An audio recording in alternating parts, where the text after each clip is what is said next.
Welcome back to the Hope Dems podcast, where we dive deep into the issues that really matter most to our community here in Hoke County. In our second episode, we're going to discuss how faith influences businesses and the impact of Black female leadership in our political landscape. We're William Munn and Tyson Moy. All right. And we're here together today with a very, very special guest, Florine Fleming. She is not only our dear first vice chair of the Democratic Party here in Hoke County, but she's a dedicated small business owner who prioritizes faith over our politics. And so we'll uncover her unique perspectives and contributions to politics and entrepreneurship. This is going to be really exciting. Thank you so much for being here, Mrs. Fleming. And thank you both, William and Tyson, for inviting me. It's an honor that you guys asked for my perspective on this. Well, it is a pleasure. We find that it's really important to prioritize people, to prioritize life. And in this, super hyper capitalistic, get ahead at any cost, society, it's really a breath of fresh air when I hear you talking unscripted about how people matter in your home healthcare, business, and just really appreciate, your dedication to humanity. So, how did you find that charge? How did you land there? Like, how did you become, a business owner, a person who has to make a living, but in a society, it seems you reject it, doing that at the cost of people? How do you balance that? I think it was the path of my faith, number one, and the path of the spiritual part of us that we have to learn about as we grow in our faith. For me as a Christian, to grow day by day, month by month, year by year, I started to realize that God had a plan for me. Okay. And there were little things that were happening along the way. I wanted and thought that I was a business person. Yeah. And in the beginning, someone would say, "Oh, you're a business person." And I would say, yes. But one thing I never, ever was outspoken about was that I was a business owner. And then when people would find out that, "Oh, you own Divine Home Care," I would always say, without hesitation, it would just pop out, "No, I don't own Divine Home Care. The Lord owns Divine Home Care. I am a steward." Right. And so along the way, I started taking notice to things that were happening in my business career and as well as my faith and in my Christianity. So wow, that's that is how really inspiring. Mm-hmm. So how do you find your faith intersects with your business practices? So some more like specific examples. I would say the most important, I am in home care, so I work with we call them beneficiaries, and for me, they're patients. They will always be my patients. And staff. Your staff in a business, if you or a business person does not understand that your staff is the most important commodity that you have. And if once I always felt that because I was once a staff. I worked, for years, worked with and for others. But one of the things that I always felt inside was when I become a business owner, I will value my staff. And when I say value, in that making money is not the number one priority. Of course, making money, you have to do that because in order to stay in business, you have to make money. Even as a nonprofit, you have to bring in funds to keep that business going. So early on, it was understanding humanity and understanding that the money was not the main goal. Right. The main goal was being a steward over your business. And that's regardless of what kind of business it is. Right. Being that steward and that person that says, yes, I want to make money, but not at all cost. Yeah. What a better society we would have if everyone truly understood that the end goal, which is to make money, is not the most important thing. And so, I really appreciate that. I think that for some ways that the Democratic Party has gotten this label of being anti-business and capitalist because we don't endorse, dehumanizing people really at the expense of profits. And so I appreciate hearing that from you. And so one thing that, I'm personally deeply committed to is community service and ensuring that everyone has a quality of life. And I think a great quality of life. And I think the thing that you nailed on the head was it's not all about money we have to eat, but it's not all about getting rich. I think people like that don't value the bank account, but you value a quality of life that God has given you. And, and so I thank you for saying that. What do you think business's role, as a small business owner, what do you think your business or other businesses' role should be in a small community like Rayford or Laurinburg or Red Springs?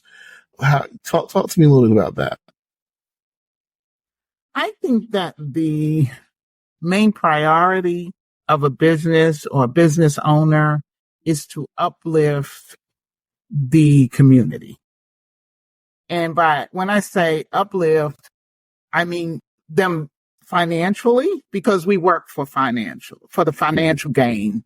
So we can feed our families, have our homes, cars, those things. But the business owner should be focused in on uplifting the community, understanding that when you do well, the community does well.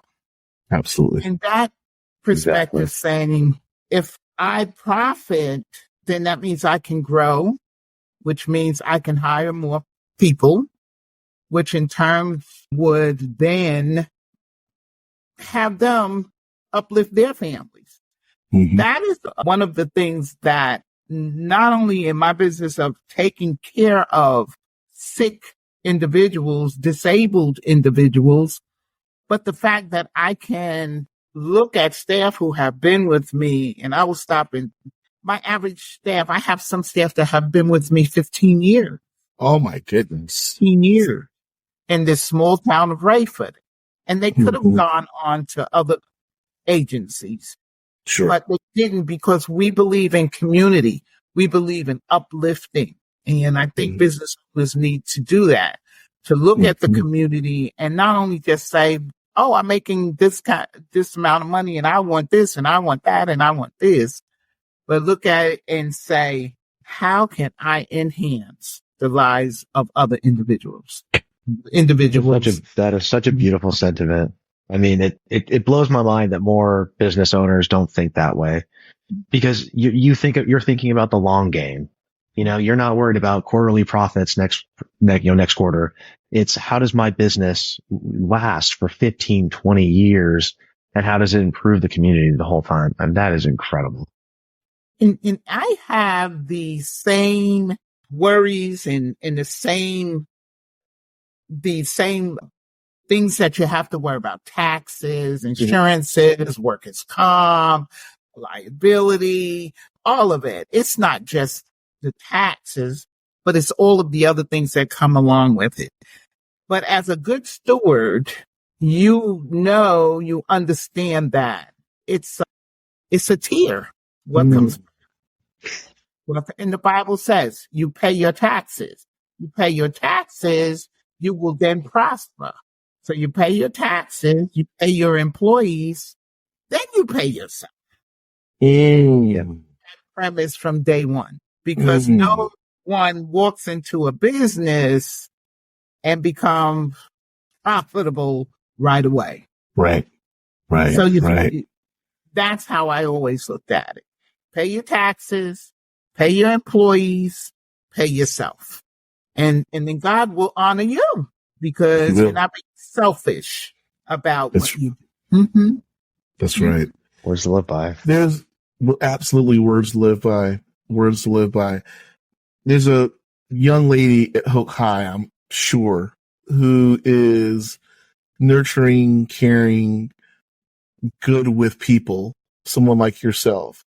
What would you say to that 11th grader who might want to follow in your footsteps to become, the next, the next public servant that you are? I would say, number one, pray, ask God to direct you. Secondly, set your goals and stick with your goals. Research. I have seen folk go into business. They don't have a clue about the business, but they think that there's money there. I'm going to go into this business and I'm going to do this and I'm going to make all this money. Understanding that we must understand, those of us that want to become entrepreneurs, we must understand that it is a process. Mm-hmm. It is not something that just happens. It is not something that, I want to do this and it happens. It's a process. It's a learning experience. Some folk go in thinking they know it all, and it's a learning experience. It's not, I know it all. In the 20 years that I've been in this business, I have seen so many come and go. Come and go. I know God is that, and that's why I keep the Lord in front of it all. Because no matter what we may face, He's there to move that mountain, to help us climb over that mountain. And I'll give you an example. In our business, in our environment, about 10 years ago, they came in and they revamped the whole process, all of the programs. And in that revamping, they did severe cuts. There were agencies that went out of business because they had gone in a direction that I can do this, this, and this, when you can't do this, this, and this. That revamping, there were certain things that were changed. Divine didn't have to change anything. Nothing. I was so proud. We were still struggling, trying to get past that break even. And we came out, and that's when I realized that, yes, you're doing it right, and to continue to do it right in that way. And how does your perspective from business affect your involvement in the Democratic Party? What's the connection between those two? I was born into the Democratic Party. My generation. And that's ancestral Democrat. I love it. Initially. I think that the Democratic Party is the party that looks to help individuals. And it's not always just the poor. Yes, the Democratic Party has looked out for the poor. But when the Affordable Care Act passed, that was a value of great value for our country and for middle-class people who were paying $1,000 or more. And by now, they'd probably been paying up to $2,000 for the coverage that they have today. That's right. The Democratic Party saved our country from COVID, that whole environment. The Democratic Party, I believe, the time when I was going to school, we had open enrollment. You could just go to college. There was no fees. It was the Democratic Party that to me uplifts our country from the poor of the poor to the wealthy. Everyone benefits in one way. And I think that's why I've always stayed. And I have thought about, then I said, why? There are certain philosophies I just don't believe in, and I don't know that I would change. I have yet to have a president in the Democratic for any office in the Democratic, and I'm talking president because that's what we're closest to. I've never had a president, a candidate, a presidential candidate in the Democratic Party that I did not like. No. Wow. Wow. Wow. Every time I say that, I think about Hillary Clinton and probably saying, ha, ha, at this moment. Yeah. But my life and my family, all of my family are Democrat. And the Democratic Party to me is for the people. Yeah. It is. What would you like to, I'm sorry, William. No, good. I was going to say, we're in an election year. What would you like to see the party run on in relation to business? Where could the Democratic Party help out small businesses like yours? I think maybe opening up centers where young entrepreneurs could come and learn business. You can get a business degree in college, but we all know I'm a registered nurse as well. What I learned in school, what I learned in school, 4 years of nursing, 4 years of business. I tell everyone I could have had a doctorate, but my path was to do what I do. But I think that as far as the government is concerned, I think that we need to teach our youngsters, our high schoolers, our college grads, the real part of business, how to pay taxes, how to understand what a federal tax, what is Medicare, what is Social Security, not wait until we are almost 50 years old and then we start researching what is really Medicare about, what is Social Security, why am I paying that? These are the things that when an individual is getting ready to go into business, they have to know about. They need to know it. You're 100% right. I often wish that my program were less theoretical and more practical in the sense that you go into your program and maybe by the second half of your sophomore year, junior year, you're actually engrossed, not an internship, but your program is the internship, or your program is the apprenticeship, or your program is actually running a business, simulated or real, and we're supporting, like you said, the kind of business incubators that are that'll be wonderful. And there are a lot of communities across North Carolina where students, instead of having to go to a centrally located campus, they could learn remotely and in their home communities and be able to immediately take those skill sets and that knowledge and establish businesses. I'm working in a community in Southern Halifax County that has, tremendous challenges, but a lot of potential, and a lot of brilliant people are coming out of that community. And I think that some of them are going to Fayetteville State University. I think that the important thing is exactly what you said. Let's not wait until you're, we don't, when you get a driver's ed, you don't study, 4 months in a book and they just put you in a car and say, go at it. You know what I'm saying? They actually, give you the opportunity to get hands-on experience. And I think the internship, model is just too far removed from the actual real life opportunities of running a business. And some businesses, CEOs oftentimes have the benefit of letting raising their kids in that business and then sending them to Harvard, Yale, or, wherever, Wharton, and then, giving them the degree. But so I totally agree with that.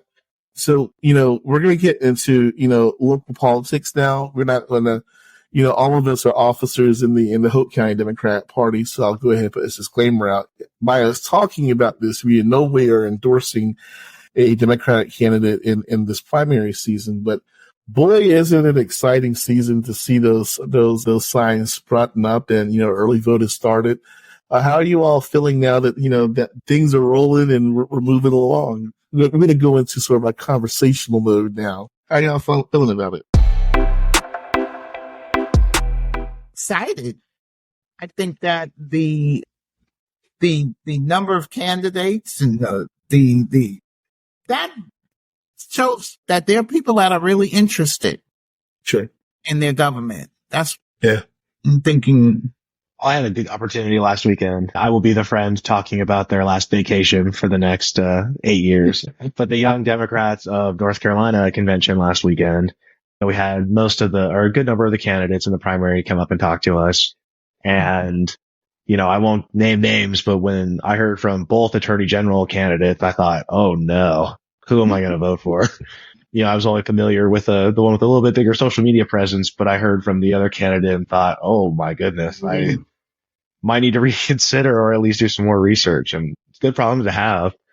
It's a nice time to look across the aisle and think, look at the dumpster fire and then look back at, choosing between two great candidates rather than, oh gosh, I guess this is what we're doing. That's 100%. 100%. I remember in 2008 when Hillary and Obama were going at each other, and I was, in one camp, like all the way gung ho in one camp. And I remember talking to this wise Politico, and I was like, the other person should just drop out so we can just save us all the headache. And they looked at me and they're like, why would they do that? We're exciting and registering Democrats all across the country. And I was like, crap, that's right. Like primaries aren't, time to tear down your opponent, because your opponent could be the general election candidate. It's an opportunity to lift up the values of the Democratic Party and sell what we have, and push that to the people. And so I think it's a wonderful opportunity. And so that's why I too am excited about primary season and, in my capacity as chair, I am very careful not to show favoritism to anyone, but I'm excited of the crop that we have. I think what's going to be fascinating is the lieutenant governor's race. We have a hometown candidate and Senator Ben Clark, and then Rachel Hunt, who is the daughter of former Governor Jim Hunt. And so I just look forward to continuing to see how that turns out. But I mean, I'm a political science major. I love to watch the machinations of election cycles. So super exciting. Yeah. I think this is an exciting one. I think with so many in, we'll have more registered voters.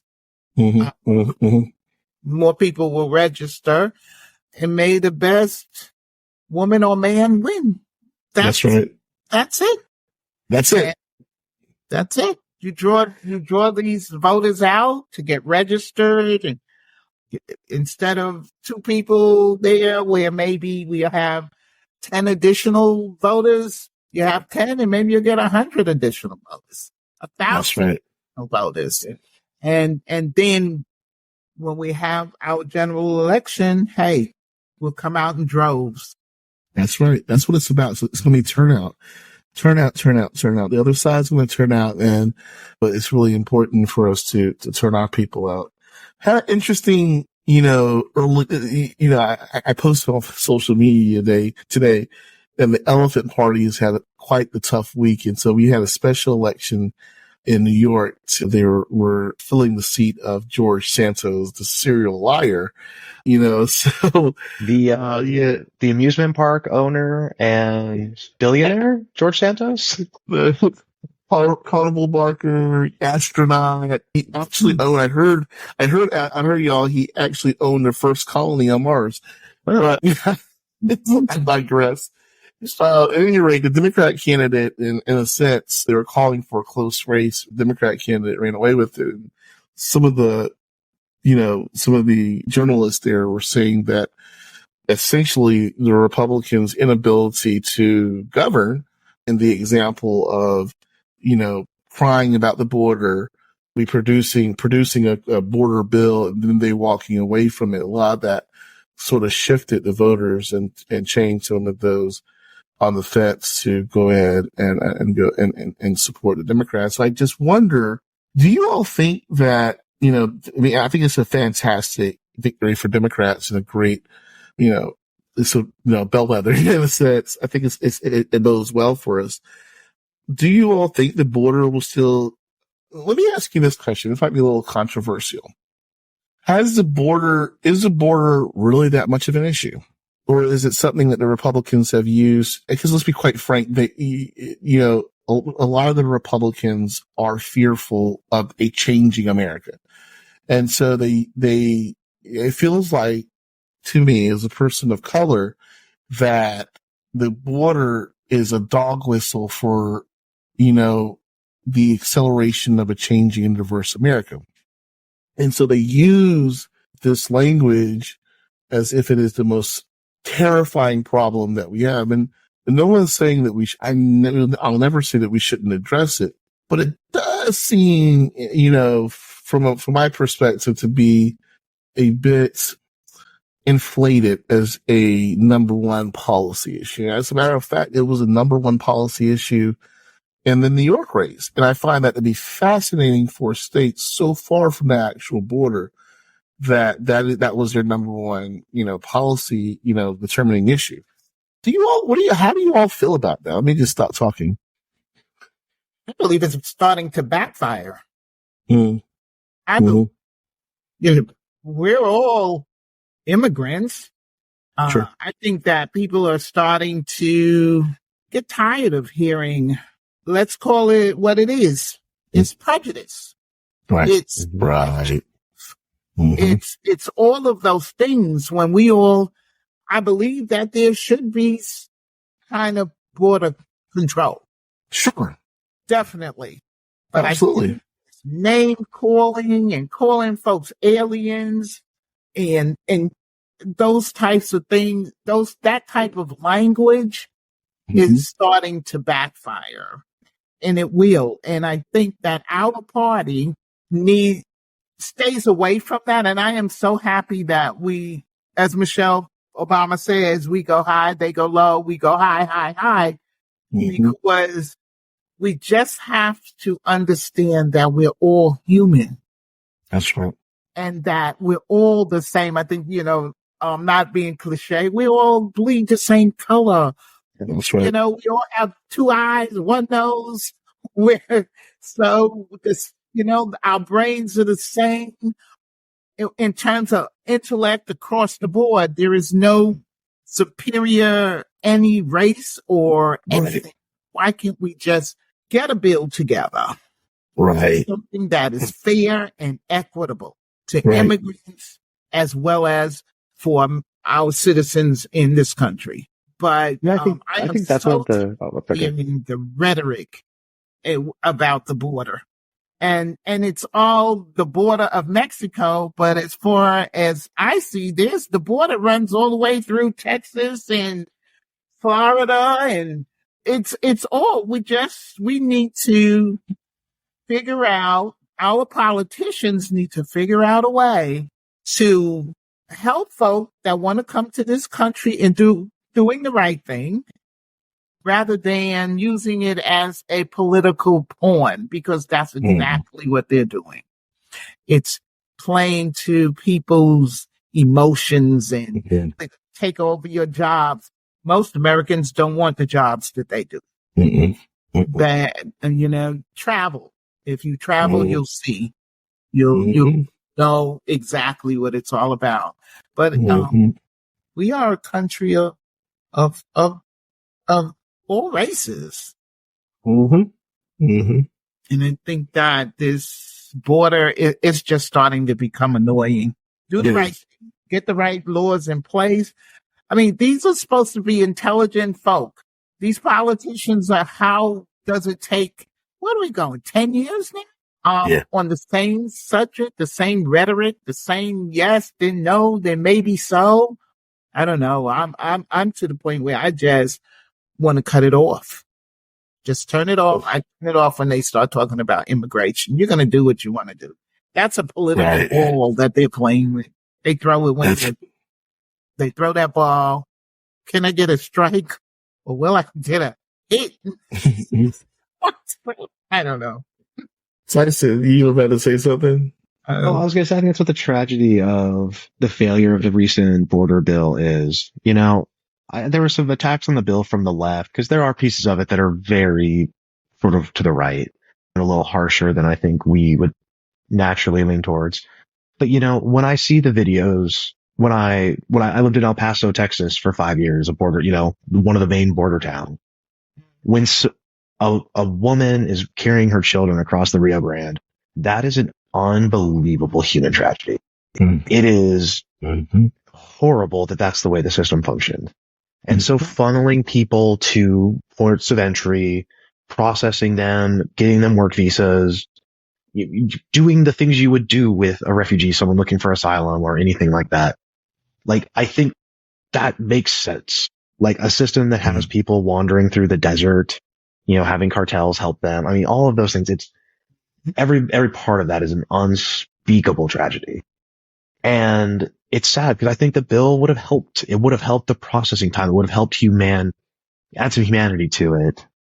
But, of course, Donald Trump said they can't do it. So every Republican remembered they don't have a spine and stopped voting for it. To your point, William, on the border and being a dog whistle, I think at the top level it is, right? Like you talk about the border and it's sort of that wink nod. Oh yeah, we're talking about that. But I think it also, and the reason why it has been able to penetrate into Democratic circles is I think it sort of masks a deeper anxiety about economic reality in the United States today. If you're a millennial or a Gen Z, the likelihood that you'll be able to purchase a house is much lower than it was for your parents and much, much lower than it was for your grandparents. Wow. And it's harder to look at globalism and the way that, the Reagan Revolution shifted money to the higher, that is so complicated and so hard for people to understand. Whereas you can say, oh, well, there's immigrants drive down wages because it increases the pool of workers, which through macroeconomics can reduce or result in lower wages. And so ipso facto, this immigrant made me lose my job and now my life is worse. I cannot afford a home because of this person. Missing that's not the reality of it. I mean, exactly like you said, Florian, like they're not taking your jobs. Like most of these immigrants are here on work permits legally. Or have work permits from Mexico and the United States. They're working in agricultural, work, which is backbreaking, which is very difficult. And they're doing it to give themselves a better life. They're not, it's so, again, living in El Paso for 5 years. El Paso is the third safest city in the country, year after year after year. There's very little crime. It's beautiful. The community is really tight. And yeah, there's immigration, and it doesn't, like, the quality of life for everyone is pretty dang high in El Paso. It's not this sort of Republican nightmare that they would go to. The last thing I wanted to say, I think it also just absolutely reveals the failure of our foreign policy in Latin America. Speak to it, man. So I have two pieces on it. First, I think history will view these people coming to the border as the first climate refugees. Earth is becoming hotter. It's affecting where they live. And if you can't live in your family house anymore because the climate has altered and changed weather patterns or what have you, where are you going to go? Are we going to look at these people and say, hey, you and your family just have to die here because, sorry, you can't come to us? No, you're going to figure something out. And then two, Venezuela is the current example, right? The maximum pressure campaign under the Trump administration, oil prices crater in 2020 and 2021. There's no food on the shelves. The trade imbalance becomes unsustainable, inflation in the triple digits. And again, would you sit there while your kid's starved because some people in DC are going to be mad about it? No. You would pick them up and you would make sure they get fed. And if it means walking the entirety of Latin America to the border for a better life, I would say I have a tremendous amount of respect for those people.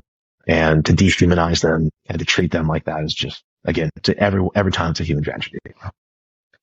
I think thank you so much for that, Tyson. I think one of the major things that we want to hammer home over this podcast is that Democrats value humanity. We value human life. And while the Republican strategy is to cater and manipulate fear, we are always going to stand and do the right thing, whether it costs us an election cycle or two, but we are going to always default to taking care of human beings. And so we hope that the American people will reward us. We have chaos and fear on one side of the ballot this year, and we have experience, we have compassion, and we have humanity, and a governing class on the Democratic side that recognizes we are moving forward in this future, not drill baby drill just to own the liberals, not send them back just to own the liberals. Those aren't policy solutions. And I think again that's why we're here, why this part of this is part of the national discourse in the first place. The Republicans don't really have anything to offer the country in terms of a vision. Like, what kind of vision do you get from them?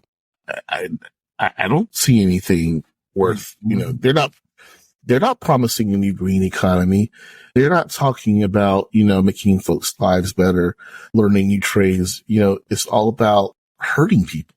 And that's really, I think, a theme that we're going to hit on a lot, over this election cycle. So I appreciate you all speaking to that. Another thing that happened today was that, the Donald Trump got hit with a $355 million fine, given, I think it was his, mishandling of his business in New York.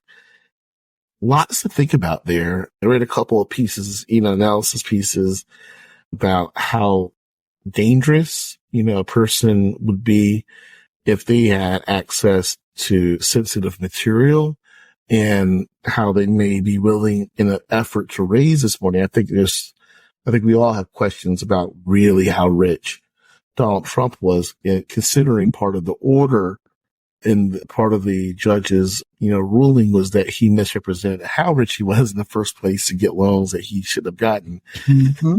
We should be concerned about, his putting him in a position to sell secrets to, other nations. So, yeah. So, yeah, absolutely. Just seems so strange. We haven't even approached the topic that, he stood up in a rally and told his supporters that he would encourage Russia to invade NATO members if they didn't do what they were supposed to do. So that's a whole other conversation. The $355 million, do you think that this starts to another loss in the courtroom? Do you all think that this starts to peel off the veneer? Does it change the complexion of the race? It's a lot of money. And, for a person who prides themselves on winning, I mean, do y'all think it has any kind of impact on his base or, disillusioned voters who may not be thrilled with Biden and were considering Donald Trump? Well, I say, number one, a no vote for Biden is a vote for Donald Trump. 100%. As a small business owner, when I hear him say, "Oh, I paid so much taxes," I sit back and I wonder, is he talking about Medicare and Social Security? Because your profits were hundreds times more than mine. Okay, thousands more than mine. Okay, tens of thousands. Let's some zeros there. Sure. And I pay taxes. Yeah. Other than Medicare and Social Security match. Right. So when he screams about the taxes that he's paid, is he talking about his matching Medicare and Social Security? Because if you make so much money, what did they say that he paid in taxes last year? A few hundred, I think it was. Like $700 or something. Yes. Yeah. So tell me, we work on the same principle of business. Am I correct? Whether you're a small business or a large business, you probably paid way more than that. Not way, but enough that I had to say, oh, I got to write this check. Right. Believe that this man is screaming about the taxes. That what did you pay? The only taxes that he's paid is his employee tax. Yeah. Wow. That's what I believe. Now I don't know. I have not seen his taxes. Tried to keep him as secret as long as he could, fighting them in court. But if he paid $700 on his revenues, he didn't pay any taxes. From my perspective as a business owner that pays taxes. Right. I always say that to myself when I say that. I'm like, he's screaming about all the taxes that he paid. What taxes is he talking about? Okay, I know what taxes. If you paid how much did he pay taxes? $700. $700 or something. I mean, just absurd. And what's so sad is this evening he had a press conference. Did you guys see it? No, Lord. And No. Miss James is a this and everybody is corrupt and the judge is corrupt. And I'm like, where's his psychiatrist? Where's his mate? His psychiatrist is having a few drinks. I mean, oh my goodness. Could you imagine talking to that guy about his problems? Okay. You could, everybody else that's law-abiding citizens as corrupt, and you're the one that's corrupt. He cannot see himself as corrupt. And that's so sad. I think that's it. That he's getting from the citizens that are giving him monies for his campaign. He's probably going to pay some of his taxes with them. I hope that those folks that are out there still sending his money wake up. What do you need to see to understand that this man is not for our country? We're going to get a psychologist. One of our guests is going to be a, mental health professional. I do think there is, and we're going to ask them some of these questions. I think you nailed the head. Why are people so beholden? And I'd love to get that from a mental health perspective. Yes. I'd love to get that opinion. I don't know. I worry about it a little bit. I think it makes him, and it's going to make him desperate. To paraphrase Hunter S. Thompson talking about Richard Nixon, he fights like a badger, and a badger is most dangerous when it's on its back and it smells dead in the air. And, Donald Trump's a lot of things, but he does have that animal cruel intelligence, he can smell it. And, unfortunately, even though I was too optimistic last week, so I have to be a little pessimistic this week, or 2 weeks ago rather. It's going to be a close race. Not a popular vote, obviously. Biden's going to win the popular vote by millions. But, it's going to come down to some tight races in North Carolina and Michigan and Georgia and Arizona. And, get on lucky. There's just, whatever happens in an October surprise of some sort. And he could win. And I think it's just more proof that a second Trump it'd be the last real election we ever had. That's right. That's right. The things he would do in his second term, because he's going to have a better, he's going to have a better structure of government around him this time. Better in the sense of being more capable. The Heritage Foundation talking about their 2025 project of filling the civil service with just the worst people that could be in civil service. And this is just another data point, another thing where, we've alluded to Navalny a couple of times tonight. Things aren't like that. People are not getting assassinated until all of a sudden they are. It doesn't take a lot to get there. I mean, especially with some of the history of state mandated violence in this country. That's right. I tell you, there's a movie called The Miseducation of Something, and I think it goes back to education and educating our young people. That's my biggest concern as well for our party in general, is educating our young people to the history of this country, not just the Civil War, but the history of voting rights, the history of women not being able to vote, the history of Black people not being able to vote, the history. And when and this may be a turn to something else, but I interrelated in my head those folks that are trying to get rid of all of the books that have history that our children, whether they're Black or white, are going to miss out on. And when they miss out on that, they also miss out on the importance of voting. Mm-hmm. There is so much entangled into the history of our country when it comes to the Civil War, slavery, indentured servants. It's so many variables that our children will not know about because they're slowly taking things out. That segment of people who I believe want to turn our country into a country where we have a mono. I really believe there are here that want that to happen. And we, as Democrats, have to really, really push and try and stop these folk from taking our history away from our children. History, change. And when you take, my belief is that when you take the history away, you change the history. Absolutely. Yep. It becomes, whoever is. Yeah, absolutely.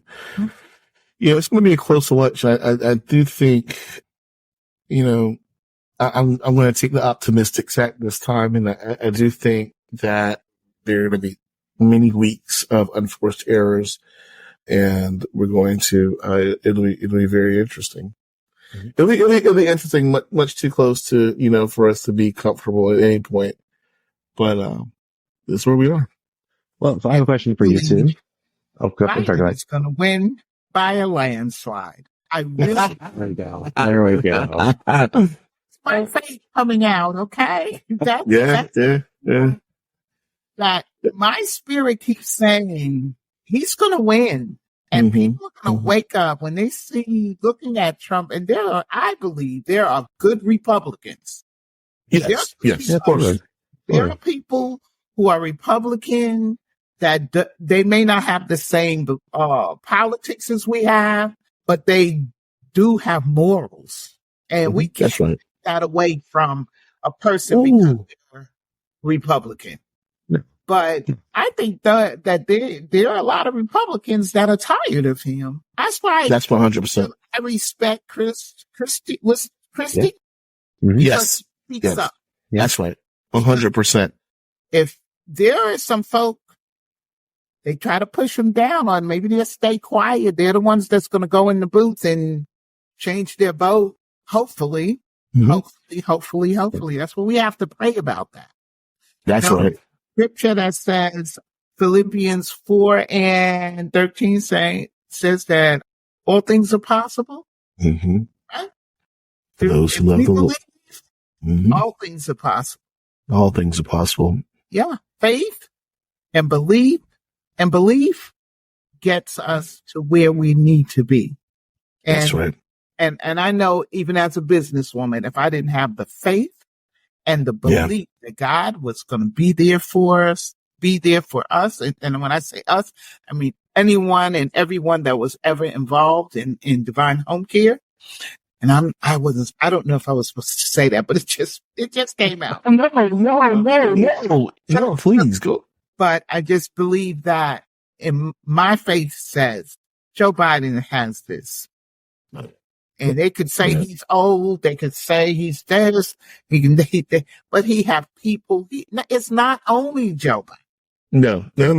People that are around him as well. Just like they tried to trap him with him and his son. I believe the other day I read that was out. That's right. They were honored and Trump was dishonored. So that's it. People are going to wake up.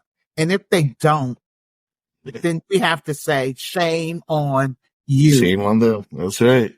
No, you're right. You're right. That was yet another thing that happened this week, that the FBI informant who lied, was so was charged. So yeah. Tyson, you were about to say something? Well, so I feel like, wow, if we just clipped the episode ending with you talking about Joe Biden winning, your faith, having you think Joe Biden's winning, I think that'd be a perfect ending. So I don't even know if I should ask my question. But so, yeah, I'm a little bit on the foreign policy side. William, you brought up Trump saying he's going to, threaten NATO countries if they don't pay their dues, which is not a thing in NATO. So NATO countries are supposed to spend 2% of GDP on militaries, defense spending. You don't have to, though. There's nothing in the NATO charter that says you have to. It's a goal. It's a nice goal. Most countries hover between 1.5% and 2.5%. We spend 3%. Poland spends 3%. I think the UK spends like 2.5%. Anyway, that's by the by. But, in my 2 deployments to Iraq and then to Poland, I have worked with every NATO member country, either in their capacity as a bilateral partner in Iraq or with NATO itself in Europe. I am NATO's biggest fan. If you don't follow them on social media, NATO's social media stuff is some of the coolest, will hype you up for NATO. Highly recommend. But so it's important. It's important for a million reasons. The Biden campaign rolled out an ad this week about, NATO is how we won the Cold War. Every president stood up with NATO. Article 5, which is the collective defense, an attack on one is an attack on all, has only been activated one time.